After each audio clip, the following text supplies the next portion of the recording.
Alô, irmãos e irmãs em Cristo Jesus. Pai, graça e misericórdia seja com todos nós neste dia. É o 5 de março de 2024. Estamos aqui, vivos, caminhando em direção a Jerusalém Celestial, procurando imitar as virgens prudentes, aquelas que ouvem a palavra e a põem em prática, na esperança de sermos contados no meio delas. Elas que o quê? Serão arrebatadas, aquele grande dia que nós esperamos. Arrebatamento da igreja para participar das bodas do Cordeiro lá na Jerusalém Celestial, a grande cidade, a cidade do Deus vivo, Amém, graças a Deus, Meus irmãos, lembrar aí, todos nós, Domingo que vem é o segundo domingo do mês, pretendemos fazer o nosso ajuntamento, se Deus quiser. Estamos aguardando aí a confirmação, do local lá com o diretor da escola, tá certo? Aí estaremos lá, se Deus quiser, se o Altíssimo permitir. Amém, Continuar aí com os nossos vídeos, Estamos falando aí dos julgamentos, e dos juízos, não é isso? Falamos aí do julgamento dos anjos que caíram, falamos do julgamento lá do Éden, Falamos das sentenças do Éden, Falamos também do juízo final, onde exatamente haverá, a condenação eterna para aqueles que não estão inscritos no livro da vida, é isso? Então nós estamos vendo aí que a transgressão das criaturas sempre estão gerando uma inimizade contra Deus, Sempre está gerando uma morte, da criatura, sempre está gerando uma pena ou um resgate para quem quiser voltar à sua condição, de vida. Então esse é o resultado do julgamento, julgamentos e juízos, Nós sabemos que o julgamento ele poderá finalizar numa condenação ou então numa absolvição, Vai depender exatamente das circunstâncias, não é isso? Vai depender exatamente das obediências e das desobediências, Então nós vimos que tem aí, esses juízos, que nós já falamos neles, mas nós sabemos também que outros juízos foram executados, pelo Criador, como por exemplo o dilúvio, O dilúvio foi um juízo que nós sabemos que foi sobre todas as criaturas, Só foram salvas 8 criaturas, Outro juízo foi a Torre de Babel, Por causa da desobediência, da violência,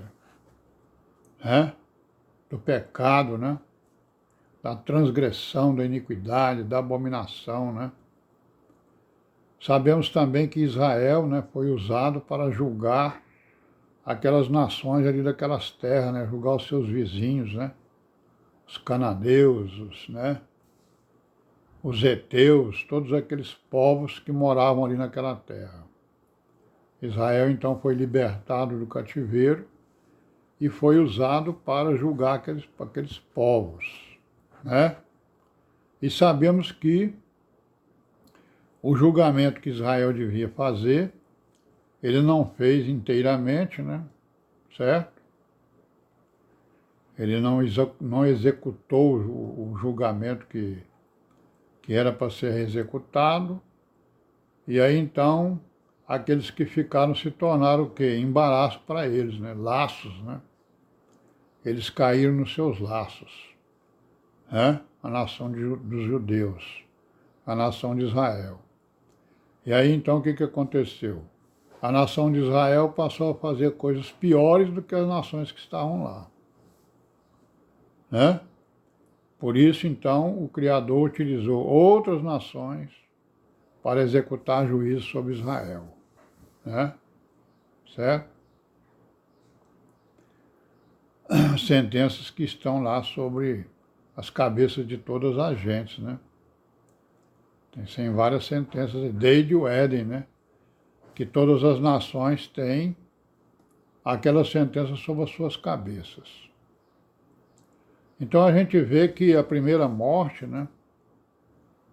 A primeira morte pode não ser o juízo definitivo de Deus, a condenação eterna, né? Porque houve promessas, né? E também porque nós sabemos que há um juízo que é a segunda morte, que é eterna, né?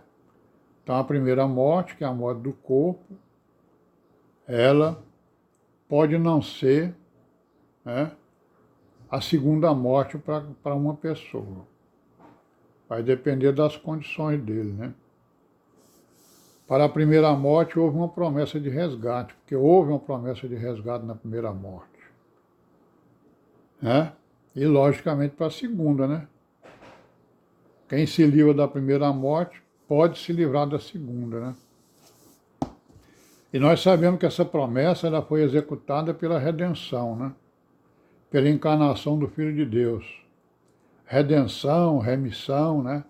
Resgate, pagamento da dívida, né? A redenção significa isso aí, né? E foi por isso que o Senhor Jesus veio, né? O Filho do Deus vivo. Que foi a promessa lá do Éden, né? A semente da mulher, né? Que ia o quê? Né? Que ia exatamente cortar a cabeça da semente da serpente, né? E com isso dá oportunidade ao mundo para que ele se salve, né? Da pena ou da dívida que ele contraiu, né? Então há uma oportunidade para as pessoas se resgatarem, né?